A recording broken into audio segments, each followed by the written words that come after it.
Well, I think most of us as men can recall times when we're expected to step up.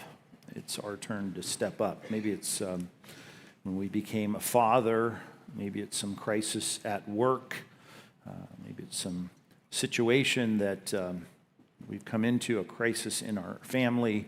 But people are looking at us to do something, to say something. And if we're honest, there's times like that when we think to ourselves quietly in our own mind, I don't know if I'm the right guy to do this. And that's precisely where the story of Gideon begins in Judges chapter 6. A man who just thinks, I'm not the guy for this. And God yet takes this man and makes him a commander of an army.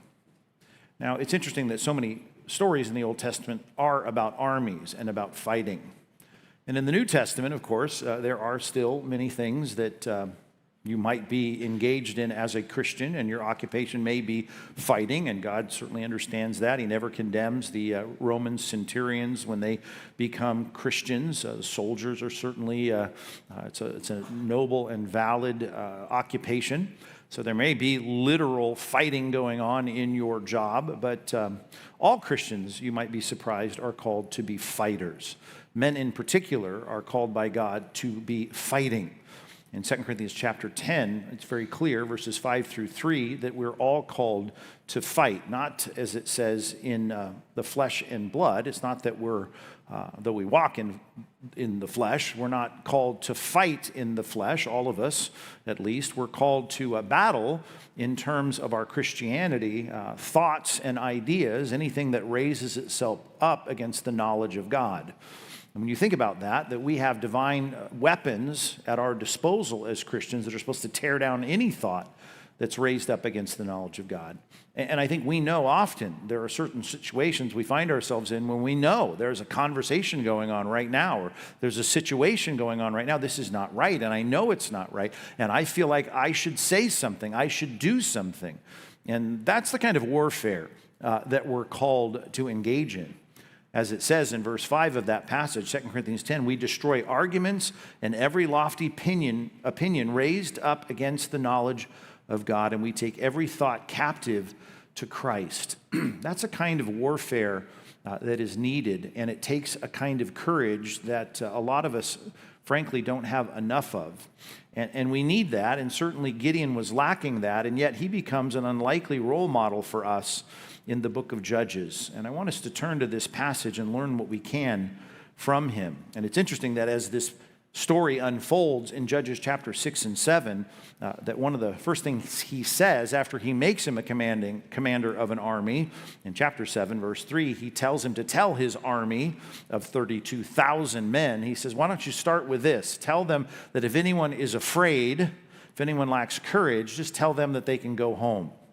And that's how we meet Gideon, by the way. And so he tells his army in obedience to God, hey, if you're afraid, just go ahead and go home. Nearly 70% of his army leaves him. So off they go. Well, we're afraid we might get killed fighting the Midianites here. So they leave him, and he's left with 10,000 men.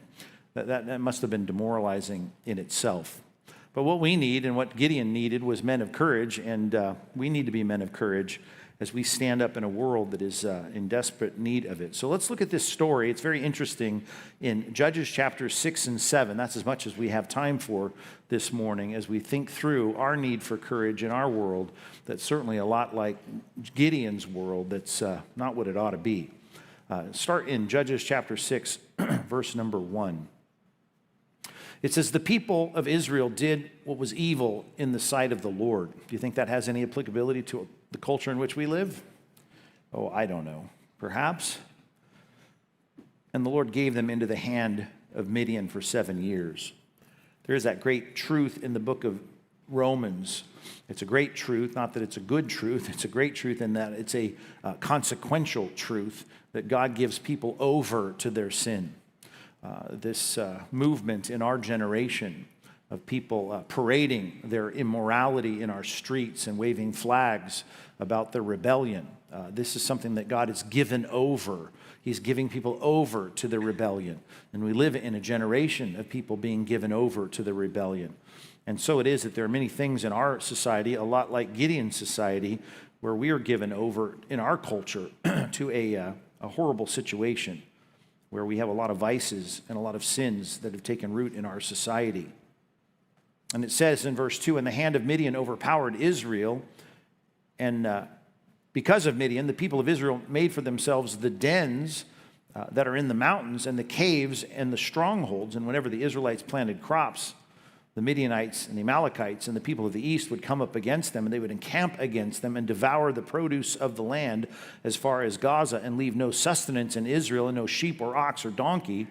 And they would come up with their livestock and their tents, and they would come up like locusts in number, both they and their camels, and they could not be counted. And so they laid waste the land as they came in. Just jot this down if you would. You need to recognize that our messed up world needs courageous men. The setting for Gideon's call is a world that is not how it ought to be. And so it is that we live in a world that is not how it ought to be. And so God is going to say, I need someone to step up. It's a lot like we saw at the beginning of the Old Testament, where we have the people of God enslaved by the Egyptians, and God is going to then call a man to stand in the gap and pull these people out. He's going to pick Moses as a leader, and here he's going to pick Gideon, and this is how God works. And in a microcosm, there's an environment in which God has set you, and whether that's as small as your family or your neighborhood or your cul-de-sac or your workplace or whatever sphere of influence you have, God has set you there. He's planted you there on purpose, and I'm sure it's not what it ought to be, and God is setting people in places strategically because he needs men of courage to make a difference there. When the good guys are not what they ought to be, and the bad guys seem emboldened as they were here. Verse 6, and Israel was brought very low because of Midian, and the people of Israel cried out for help to the Lord. And when the people of Israel cried out to the Lord on account of the Midianites, the Lord sent a prophet to the people of Israel, and he said to them, thus says the Lord, the God of Israel, I led you up from Egypt and brought you out of the house of slavery, and delivered you from the hand of the Egyptians and from the hand of all who oppressed you, and drove them out before you, and gave you their land. And I said to you, I am the Lord your God. You shall not fear the gods of the Amorites and those you dwell, but you have not obeyed my voice. And because of that, they are fearing the Amorites, and they're fearing the Midianites, and they're fearing the Amalekites and everyone else. So we've got a bad situation. It's not what it ought to be, and they're doing exactly what they shouldn't do. And so we have, even in our day, where churches are cowering and Christians are afraid, and we're afraid to step up and speak out, and it's time for us not to be afraid to speak the truth. And thankfully, even in the last year or so, we're starting to see some glimmers of hope where Christians are being a little bit more outspoken about the truth, and so we should be. Well, now we meet in verse 11, the man of the hour. Judges chapter 6, verse 11. Now the angel of the Lord came and sat under the terebinth at Ophrah, which belonged to Joash, the Abiezrite, while his son Gideon was beating out the wheat in the winepress to hide it from the Midianites.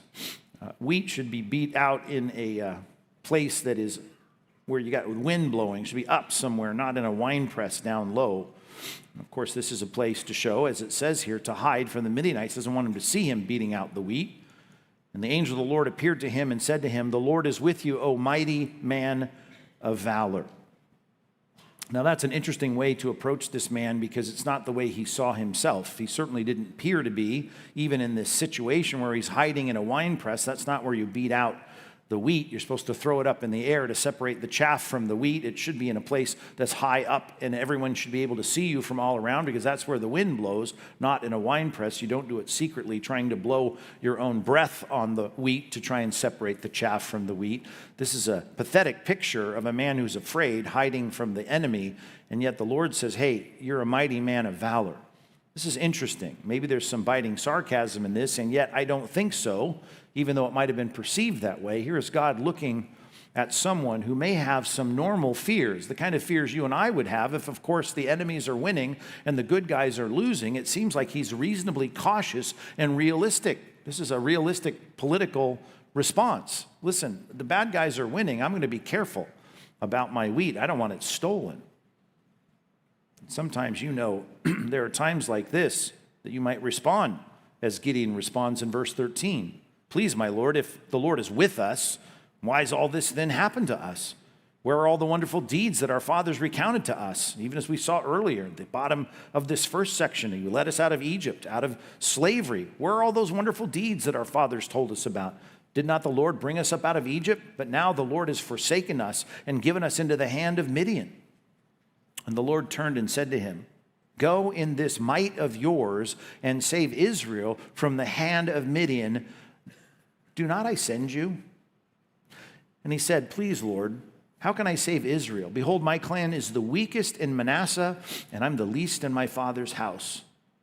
Verse 16, we'll get into that in a minute, but here is this call of an ordinary man of valor, brave, courageous, fearless, and yet he's anything but. And I just wonder if you can get in the sandals of Gideon for a second, how many times you've sensed a call to do something that you felt completely inadequate to do. And I will assure you that that's the way it's going to feel in your spiritual life. It may not even feel that way in your career or some other area of your life, but it will feel that way when it comes to you being asked to do something for the Lord. Whether it's you leading someone through a partner's manual, or you leading someone in a youth program, or whether it's you stepping up even just to do something as a one-off, like speaking at a funeral, or eulogizing someone, or doing something that has you speaking up for what's right, giving your testimony in some setting. Could even be speaking up at a small group, doing something where it causes you that sense of, I don't know that I'm the right person to do it. God is going to use ordinary people to do extraordinary things and make a big difference. And God has a different view on you, I would assume, than you have on yourself, because he sees the potential that you have to do things that you don't even recognize. This is why this is such a great story. Even the story of Samson in the Bible, I think so often we see him differently than he was. God is taking people that we probably wouldn't even recognize if we saw them on the street, to do extraordinary things, even with all their warts and wrinkles. And here's Gideon, a man who's hiding, and he says, I'm going to use you to do some extraordinary things. Remember, number two, God uses ordinary people, and if you qualify for ordinary, jot that down. You should say, I know that God may do something in my life beyond what I think. And even in this simple statement at the beginning of what he says here in verse 13, I'm sending you. This is what I'm doing. I'm going to take you, and I am with you. I know you're doubting that in the hard times that I'm with you, but just you need to know, God can do amazing things even when you feel like, no, you're not going to do that. I don't think we would be here if you're really with me. God is with you in discipline. He's with you in the deserts. He has for you a plan, even when you don't feel like the present situation that God has any interest in you. Hebrews chapter 13, verses 5 and 6 makes this very clear, that God is never going to leave you or forsake you. And this is a set of instructions given to a group of people who've had their property seized. They've been imprisoned, many of them. And here is the writer of Hebrews telling them, don't forget that even through these allowed sufferings and the persecutions of this early group of Jews that lost power and were kicked out of the Temple Mount and were driven out and castigated by the powerful leaders of Judaism. He says, God hasn't left you. Go ahead and be willing to suffer outside the gates the shame and reproach that Christ has endured. Doesn't mean that God is absent. And God may, even in your shame, that you sense that you're an outcast, is going to use you to do something. You need to imagine with God that he can do something powerful, something important, something significant, and something pivotal through your life. God is fully aware and prepared to act in any situation, no matter where you might be in your life. So he says, go in this might, verse 14, and save Israel from the hand of Midian. I'm going to send you. And he says in verse 15, please, Lord, how can I save Israel? Behold, my clan is the weakest. I'm weak. My father's house is weak. I'm the least in my father's house. And the Lord said the same thing he says to Moses when Moses said, I can't do it. I will be with you, and you shall strike the Midianites as one man. It's as though he's just going to be a single person you're fighting against, and if you can take one person, it's as though you're going to take the whole army. And he said to him, "Now if I found favor in your eyes, then show me a sign that it is you." Now we'll get into that in a second, but just remember this response in verse 16. It's so incredibly hard for him to believe, as hard as it was for Moses to believe, that he's the one that is going to be chosen. Jot this down. Number 3, you need to accept the fact that the call of God is always challenging. It's always going to feel challenging, and it often comes after God has stripped you away from everything that you think would make you feel qualified. When Moses was being called by the burning bush in Exodus chapter 4, remember, he'd already been kicked out of Cairo. He'd been kicked out of Egypt. He was now working for his father-in-law as a shepherd when he'd already received his great education in Egypt. Right? And here's Gideon. He'd already been found as a guy just trying to make his bread, hiding in the shadows in the caves in the winepress, hiding from his enemies. It's almost when you find yourself at the end of your own self-confidence that God is going to say, okay, now you're ready. It's almost when you're stripped away from all your own confidence that God is going to say, okay, now I want you to know, here's the reason I'm ready to use you. It's like Paul in 2 Corinthians chapter 12 when he says, now that you know that your health is going to be chronically against you, you have a thorn in the flesh that I'm not going to take away. Right now I can use you. Now I'm going to be able to say your weakness is going to be your strength because you're going to be dependent upon me. In 2 Corinthians chapter 1, you might remember that phrase, because you felt this sentence of death upon you. Right? That wasn't so that you could feel just terrible. It's so that you could take your confidence and shift it from yourself to me. And the problem with so many people that want to be useful to God is they want to be useful to God because they feel like they themselves are useful to God. And what they need to do at some point is to say, really, the whole point of being useful to God is knowing that it's not about your own capacity.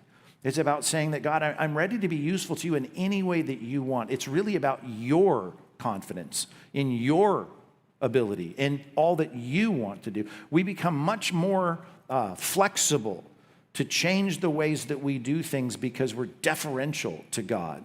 And that really is a lot of the emptying of our own confidence in ourselves. It's David with a slingshot because the armor didn't fit. It didn't mean at some point David wasn't going to put on armor in a battle. But it was David being able to say, okay, I can't trust in a helmet. I can't trust in a breastplate. I can't trust in greaves or some kind of shodding of my feet. But I'm going to trust in God in all of this. When Jeremiah was called to be a prophet, now go speak against the nations. This was really hard. Nebuchadnezzar was coming against the nation of Judah. And he says, go speak, go speak, go speak. And say the hard things to the people because they're not listening. And he says, I'm too young. They're not going to listen to me. I'm too young. It's a lot like why Timothy was called to pastor the most important church in Asia Minor, the church of Ephesus. He was young. Why? Because you can't count on your wisdom or your gray hair or your resume. God oftentimes will take you when you think, I have nothing really to lean on in my own confidence, because he wants you to lean completely on him. And when you do that, there's a great humility, right, that settles into your heart. And you sense, I can't do this. I can't do this. That's a great place to be in anything that you want to do, whether it's simply evangelism, discipleship, teaching, right, even standing up at a funeral and giving a eulogy and sharing the gospel in front of your family. All of that is what's needed. A complete emptiness to say, okay, I get this. This is a challenging thing because I feel completely inadequate to do this work. God plus one is the majority. You can strike Midian as one man because I will be with you. And that's the hard thing for us to understand, but it's certainly what's going on in this passage. Look at verse 17. And he said to him, if I found favor in your eyes, show me a sign that it is you who speaks with me. Now, this is interesting, as we often see in the Old Testament, this angel of the Lord idea. Angel of the Lord was the one who spoke to Moses, but the angel of the Lord spoke in first person as though he is Yahweh. As a matter of fact, he identifies himself as I am, which is really the essence etymologically of the word Yahweh. So we have here, again, a signal from Gideon as though he's trying to understand whether he's speaking to God himself. And he says, please do not depart from here until I come to you and bring out my present and set it before you. And he said, I will stay until you return. And so he goes through all of this sacrifice and all the things that he does. In verse 21, all this acceptance of this sacrifice. In verse 22, it says, then Gideon perceived that he was the angel of Yahweh, the messenger of God. And Gideon said, alas, O Yahweh God, right? O Elohim, Adonai Yahweh. That's the two words in combination there. That's why you have a capital O, capital D next to God. For I have seen the angel of the Lord face to face.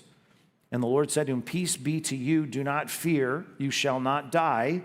Right? Because the whole concept was you see God, you're going to die. And Gideon built an altar there to Yahweh and called it Yahweh is Shalom. Yahweh is peace. God is peace. To this day it shall stand at Ophrah, which belongs to the Fabarez. That's his father's clan. So here is Gideon having an encounter with God before he ever goes off to do any battling, before he ever takes the role of saying, okay, let's put an army together. I'll go fight the Midianites like you told me. And he has this encounter with God, and he says, okay, I'm gonna sacrifice to you. I'm going to bow down to you. I'm going to worship you. I'm going to set up an altar to you. And then he builds this altar, and it's interesting how all of this is about peace, right? The Lord is Shalom. The Lord is peace. I put it this way. Number 4, you need to get right with God before the battle.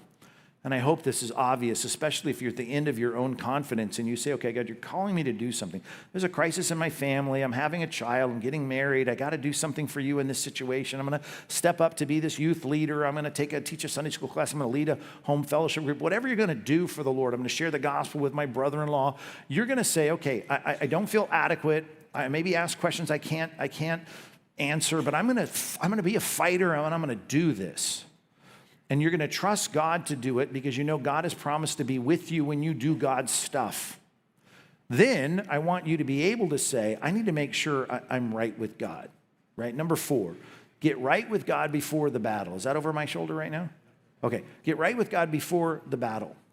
If I get right with God before the battle, I hope that's a natural impulse to say, now I got to get on my face before God. I need to make sure God and I are on the same page. And I hope there's no ministry, there's no speaking for God, there's no standing up for the Lord or standing up for what's right without you really throwing yourself before God and saying, God, I need to make sure I'm thinking your thoughts. I'm praying to you. I'm wanting what you want. I'm wanting to say what you want to say. I'm wanting to do what you want me to do. That you want to make sure, let's just start with this, that if ever you have any impulse to want to do anything for God, that you really are a child of God. Let's just start there. Because there are a lot of people, I deal with it almost every day of my life and ministry, of people that have always thought they're right with God because, of course, everyone thinks they're right with God because they're pretty cool in their own mind, but they're not right with God. And they come to a place where they really have to grapple with the gospel. And I would hate to think, and I'm speaking here this morning to a lot of people, and maybe there are people here that think they're right with God just because, why wouldn't I be right with God? But of course, the more you study the Bible, the more you recognize the problem is the sin problem. The sin problem is that you aren't right with God because you're born in alienation to God. And you need to come to grips with the fact that you need to come to the place where you say, I'm unacceptable to God, just being born into the human race. And of course, I've compounded the problem with willful decisions, and I need to throw myself on the mercy of God and say, God, forgive me, I'm a sinner. And you need to put your trust fully in the finished work of Christ. And you need to say, I need to make sure I'm right with God. Because the world's a mess. And I hope every single, even non-Christian, can figure out the world's a mess. It is an absolute mess. And it's getting worse.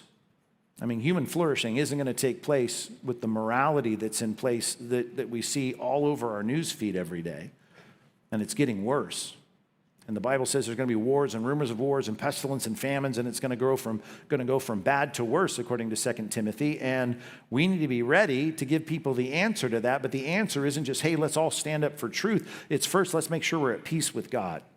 2 Corinthians chapter 5, we need reconciliation with God. Knowing the fear of God, we persuade men to be reconciled to God. And to be reconciled to God is to see our own sin, throw ourselves on the mercy of God, and ask for forgiveness. He builds an altar and he knows he's at peace with God, and that's the best thing of all. There's no peace in culture, but there's peace with God, and he builds an altar and he knows he's at peace with God. This is a great section of the story. And I love that sense, which, by the way, if the real problem is fear, think about it. Romans chapter 8, verse 1, there is therefore now no condemnation for those in Christ Jesus. If you know that you're at peace with God, there's nothing a Midianite can do to throw you off your game, right? Think about that. If you know you're at peace with God, there's no person at your workplace that can throw you off your game. There's nothing really that can happen to you that's going to make you afraid, profoundly afraid, if you know you're at peace with God. If God says this, don't fear the one who can kill the body, and after he kills the body, he can't do anything else to you. Fear the one who can kill your body and then throw your soul into hell. That's the one you should fear. But if you make peace with that one, then who else are you going to fear? Fear God. But once you fear God and you make peace with God, then there's no one to fear. You have only one fear. The fear is the God who made us. And once you make peace with that God, and you fear him as a father, and that's not the kind of fear you would have about him throwing you in hell, because Romans chapter 8, verse 1 says there's no condemnation before that creator. Well, then now I'm at peace with God, and therefore the Midianites don't scare me. Even getting fired doesn't scare me. Even my family getting mad about me standing up for virtue in my own home doesn't scare me. It may not be comfortable, but I'm not going to be afraid. Even this passage, Philippians chapter 4, verse 5, let your forbearance, your reasonableness be known to everyone. The Lord is near. The Lord is at hand. Therefore, don't be anxious about anything, but by prayer and supplication with thanksgiving, let your requests be made known to God. And if you do that, the peace of God, which surpasses all understanding, will guard your hearts and minds in Christ Jesus. I wish it weren't so wordy when you quote it off the cuff like that, but think of the elements of that. God is near. I pray. No anxiety. I have peace. I mean, it's that simple. If I know I'm at peace with God, if God, Yahweh is our shalom, is our peace, right, then okay, I can step into any battle, and men can be the leaders in fighting the good fight of faith wherever it's found. I can stand up for what's right. I can do what I should do. And I can be okay. Back to our passage. Look at verse 25. That night, the Lord said to him, take your father's bull, the second bull, and a second bull, the second bull, 7 years old, pull down the altar of Baal that your father has, and cut down the Ashtoreth that is beside it. Now, that should shock you a little bit, right? Hey, now you've made peace with me, go do this now. Go fight the Midianites. Nope, I want you to go to your dad's house. Take his bull, take another bull, and he's got an altar to Baal. Your dad does, right? This is crazy. This is like you being called to share the gospel with some guy across the street who's an atheist. And first I want you to go to your dad's house, right? And I want you to burn his Book of Mormon or something, right? This is like, well, this is crazy, right? Well, what? Pull down the altar of Baal that your father, and he's got an Ashtoreth pole as well. Take that. And build an altar to Yahweh your God atop of the stronghold there with stones laid in due order. Then take the second bull and offer it as a burnt offering on the wood of the Ashtoreth that you shall cut down. So Gideon, he took 10 men of his servants and he did as the Lord had told him, because he too was afraid of his family and the men of the town to do it. So he did it at night. Okay, here's the thing. Here's our brave, courageous man. He does it, but he's afraid. He does it under the cover of darkness, but he does it. So I'm going to give him some kudos for this, even though I identify with this, but I know he's scared, but he does it. Why? Because God's asking him for a very hard thing. Number 5, let's put it this way, right? You should push through fear when God asks for the hard thing. And once you make peace with God and you say, okay, God, I'm all in, anything, any place, anytime, he will ask you for the hard things. And sometimes when you think you know what the battle is, God's going to shift the battle a little bit closer to home. And sometimes he's going to ask for harder things than you think. And sometimes you're going to say, oh man, you want me to start there? I didn't expect to start there.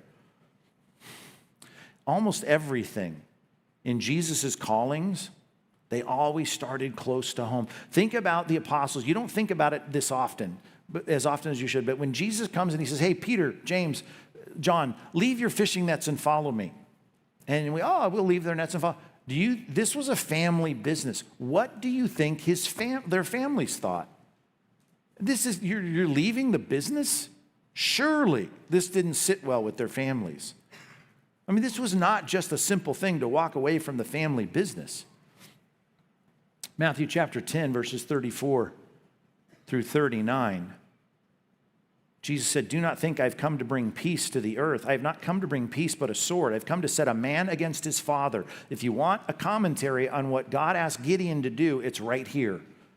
Hey, go to your dad and tear down his Baal, right? And tear down his Ashtaroth pole. Tear them down. Take his bull and slaughter his bull. I don't think he's going to be happy about this, but do that. But if you're going to stand up for what's right, this is going to cause some problems at home. And to set a daughter against her mother and a daughter-in-law against her mother-in-law. A person's enemies will be those of his own household. Why? Well, because if you stand up for truth, sometimes that truth is going to get involved in families and dividing them. Whoever loves a father or mother more than me, Jesus said, not worthy of me. Whoever loves a son or daughter more than me is not worthy of me. Whoever does not take up his own cross and follow me is not worthy of me. Well, that doesn't sound fair. Well, whoever finds this life will lose it. Whoever loses his life for my sake will find it. What does that mean? It's so simple. If you want your best life now, like Joel Osteen posits, well, then you'll lose your life. If you're willing to say, I will lose my comfortable life now, I'm not going to make peace at any price. I'm willing to lose a job. I'm willing to lose a relationship. I'm willing to lose peace at home to stand up for what's right. I will stand up for what's right because I stand up for Christ. Then I'll find my life, and I'll find the approval of God. And as it says in Luke 6, I will be willing to take on any reproach for Christ's name, and I will be blessed. For so they treated the prophets that went before you. God's blessing will settle upon those who are willing to put Christ first. We don't willfully or joyfully or in some way, masochistically enjoy making family members mad. But God will often say, the compromise, if it's in your home, we start there first. If the compromise is in your own life, we start there first. If the compromise is in your own living room, you start there first. And so Gideon was told, do the hard thing. And he was afraid. He did it at night, but he did push through it. And I praise God that he pushed through it. He pushed through it. He was afraid of his family and afraid of the men of the town. Verse 27 said, so he didn't do it by day, he did it at night. But he did it. Standing up for what's right when you know it's going to cost you a relationship, I know is hard. Some of you haven't been baptized because you don't want to tell your family you're going to be baptized. Some of you haven't started giving yet, like this series we just got through, because you don't want to tell your wife. You don't want the battle there. Your wife doesn't want it. Some of you don't want to share the gospel with your coworkers because you're afraid of what might happen at work.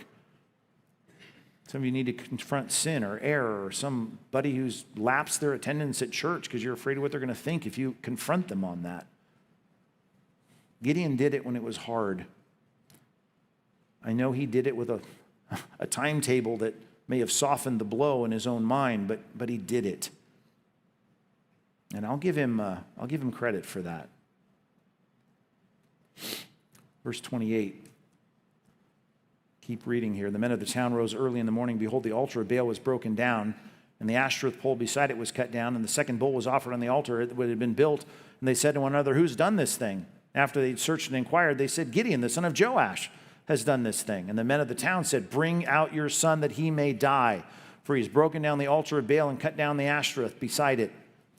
And Joash said to all who stood by him, will you contend for Baal, or will you save him? Who contends for him?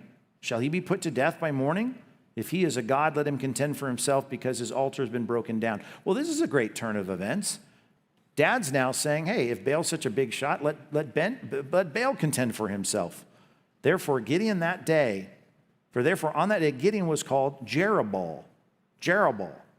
That is to say, let Baal contend against him, because he broke down his altar. So dad ends up turning and saying, okay, he loves his son. He sides with his son. Now all Midianites and the Amalekites and the people of the east came together, and they crossed the Jordan and camped against the valley of Jezreel. But he gets the nickname, right? Let Baal contend against him. Right? Really, why would you have to fight for Baal if Baal is a god? Let the god of this false god contend against him.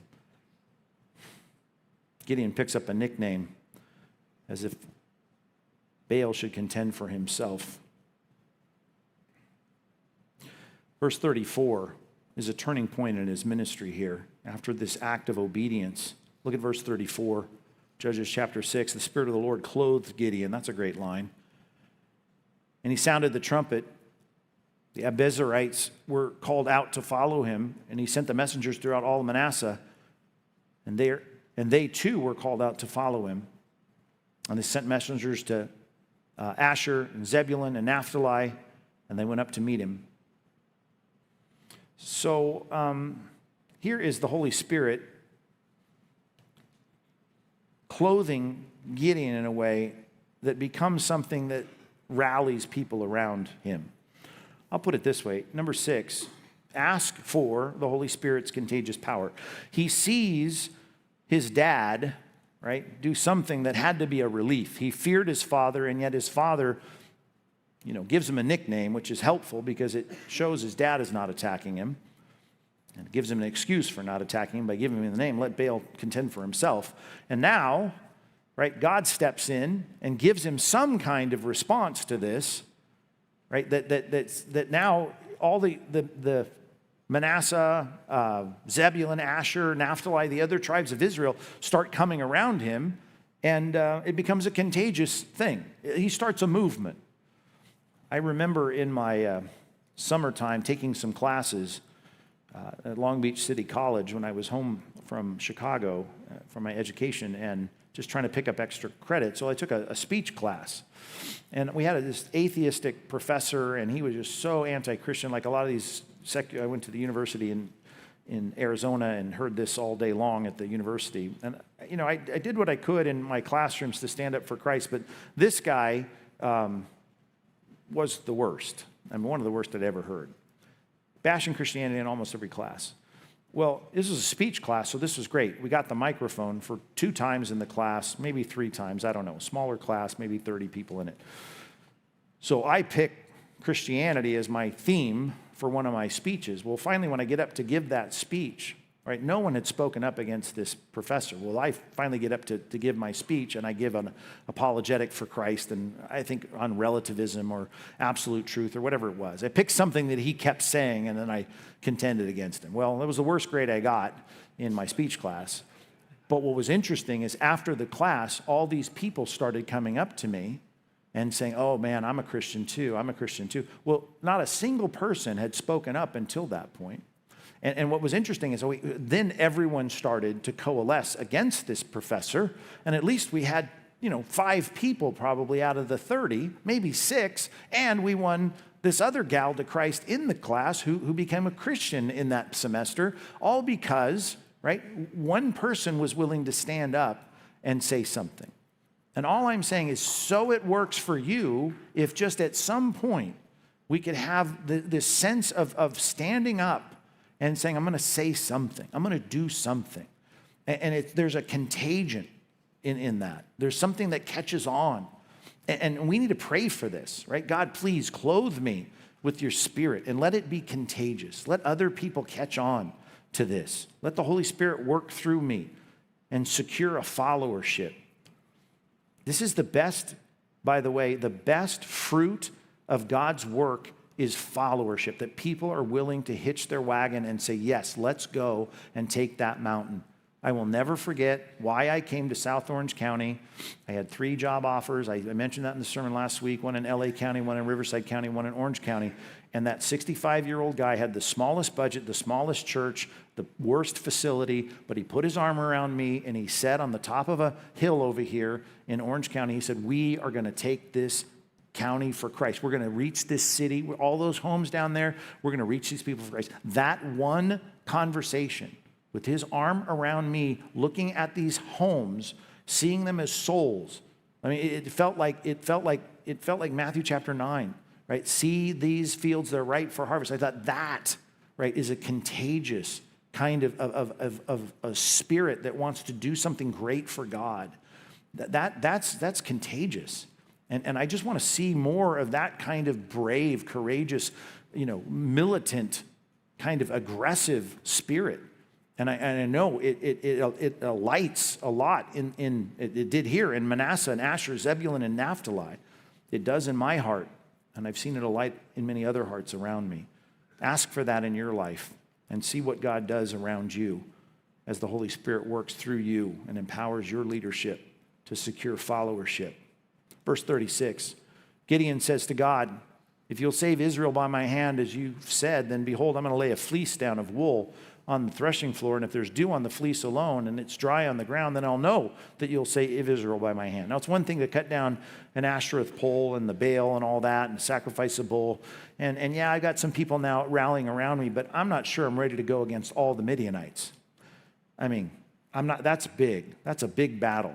I mean, we're subjugated by these foreigners. So I need a sign. Okay. So, verse 38, and it was so. I rose early in the morning, I squeezed the fleece, I wrung it out, the dew, and the fleece filled a bowl with water. And Gideon said to God, let not your anger burn against me. Let me speak once more. Now, Gideon knows he's testing God's patience in this. He knows that. And he knows just by saying that, this is not a good thing to do. Gideon, you should know better. God has showed you already that you have God's Spirit contagiously attracting people around you. You've seen your dad not turn on you. You've seen success already in what's happened, right? You've seen the inklings of movement, and you're still now testing God's patience. But please, let me test just once more with this fleece. Please let it be dry on the fleece only, and on the ground let there be dew. And God did so that night. And it was dry on the fleece only, and the ground there was dew. Number 7, don't push God's patience. Jot that down. But be grateful that God is patient, right? Because I'm sure there are times you have pushed God's patience. Just be grateful that God is patient, but please make it your passion that you will not test God's patience. Don't test God's patience. Do you remember Moses, to speak again, of when God chooses a man to do a task? And the man says, I don't think I'm up for the task. I've never been eloquent in my speech. I've never been good. I'm not a good speaker. I'm not the guy. Why don't you pick someone else? When Moses kept saying that in Exodus 4, it says the anger of the Lord was kindled against Moses. I'm sure there was some of that going on in the background here. God is not happy when his chosen servants say, I don't want to do. I don't believe you. Zechariah, hey, you're going to raise a son. He's going to be the forerunner of the Messiah. The Malachi guy you've read about in the scrolls of the Old Testament, that prophet that wrote 400 years ago, Zechariah, that's going to be your son. No, I don't believe it. Strikes him mute, right? God is not happy when we doubt him choosing us for some role. He's choosing Zechariah to raise the Malachi prophet that's talked about in the book of Malachi. You're going to raise John the Baptist, right? The one who's going to come. He's going to be the forerunner, the Elijah that was to come. You're going to raise him. I don't know. Hey, Moses, you're going to go and tell Pharaoh, let the people, I'm not very good at this. Jeremiah, you're going to go speak. I'm just a kid. I don't know. Don't test God's patience. And yet be really grateful for it. Because when Peter fell on his face and he went out fishing in John 21, Jesus was so patient with him. He could have been doing a lot of other things, and yet he was there making breakfast, broiled fish for Peter, and he pulled him in off the lake, and he said, Peter, what are you doing? What are you doing? Do you love me? Yeah, you know I like you a lot. Do you love me? If you love me, feed my sheep. Feed my sheep. That's what a shepherd does. You're out here as a fisherman. Feed my sheep. You're a shepherd now. You're not a fisherman. When I called you from fisherman, I told you you're gonna catch men. Now I'm going to tell you to be a fisherman. That's a pastor. You're a pastor now. You're going to pastor this church in Jerusalem. That's where you need to be. You're a long way from Jerusalem, right? You're a 3.5-day walk from Jerusalem. You need to get back down to Jerusalem. What are you doing up here in Galilee? Do you love me, Peter? You know I like you a lot. Peter, do you love me? Feed my sheep. Hey, Peter, do you like me a lot? And it grieved Peter because he said the third time, do you like me a lot? You know all things. You know I like you a lot. Then feed my sheep. Feed my sheep. Tend my lambs. How patient is Christ for people that are reluctant to do what they're called to do? Why did Peter not want to do it? He felt unworthy. Why did Moses not want to do what he was called? He felt unworthy. Why did Jeremiah not want to do what he was? He felt unworthy, felt incapable. Why was Timothy timid and didn't want to stand up in Ephesus, the most important city in the ancient world? Because he was timid, he felt unworthy, felt incapable. And yet God was saying, I'll be with you, I'll be with you, I'll be with you. Just do it. Don't push God's patience. We all stumble in many ways. We all struggle with fear and weakness. You know, the Apostle Paul did too. 1 Corinthians chapter 2, verse 3. I was with you in weakness and in fear and much trembling. He was afraid, but he pushed through the fear. Chapter 7. Then Jerubbaal let Baal contend, that is Gideon. And all the people who were with him rose early in the morning, camped beside the spring of Harod. The camp of Midian was north of them by the hill of Morah in the valley. And Yahweh says to Gideon, the people who are with you are too many for me to give the Midianites into your hand, lest Israel boast over me, saying, my own hand has saved me. What? Now proclaim in their ears to the people, saying, whoever is fearful and trembling, let him return home and hurry away from the Mount of Gilead.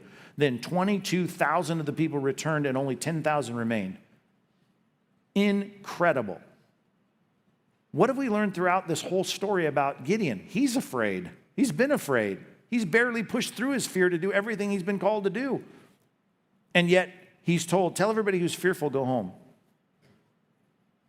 Almost 70% of them go home. And the Lord said to Gideon, still too many people. So take them down to the water, and I will test them for you there. And anyone who says to you, this one shall go with you, shall go with you. And anyone I say to you, this one shall not go with you, shall not go. So he brought the people down to the water, and the Lord said to Gideon, everyone who laps the water with his tongue as a dog laps, right, you shall set by himself. Likewise, everyone who kneels down to drink. And the number of those who lapped, putting their hand to their mouth, was 300, and all the rest of the men who knelt down to drink. And the Lord said to Gideon, with the 300 men who lapped, I will give you, and lapped to save you, I will save you and give the Midianites into your hand. Let the others go home, every man. And so he took provisions in their hands and the trumpets, and he sent the rest of Israel to every man to his tent, and he retained the 300 men, and the camp of Midian was below him in the valley. So 300 men, right? Think about that. Everyone else knelt down. The 300 men were lapping it up, lapping it like a dog. Dogs, by the way, were just big rats in the Old Testament. Sorry, dog owners. That's unless they were useful, in some other way, right? They were scrounges. And so to lap it, these were not, this is the ragtag group. This is like Jesus picking his apostles, right? The zealot, the tax collector, the fisherman. He picks a group of people that no one could deny. This is not the group you would pick if you were picking the winners. It's like 1 Corinthians chapter 1. Not many of you are noble. Not many of you are wise according to worldly standards. It's like picking David out of all of his brothers, the guy that dad didn't even bring to the interview process. He picks the lowly. He picks the small. Why? As it says, the bottom of chapter 1 of 1 Corinthians, verse 31, so that no one will boast before him. As he says up at the beginning, he says, the reason I'm doing this is that I don't want any of you saying my own hand saved me. The one thing he needs, that's why he picks people that sometimes have to be humbled and know, I can't do this. Yes, that's the way. God is opposed to the proud. He gives grace to the humble. And then when you're done and you see victory, he wants to make sure you're still humble. And he wants you to still say, the battle is the Lord's. Number 8, never forget where the real power lies. That's what this whole section is about. Never forget where the real power lies. Number 8. It's not in numbers. It's not in muscles. David knew this. The face of the Lord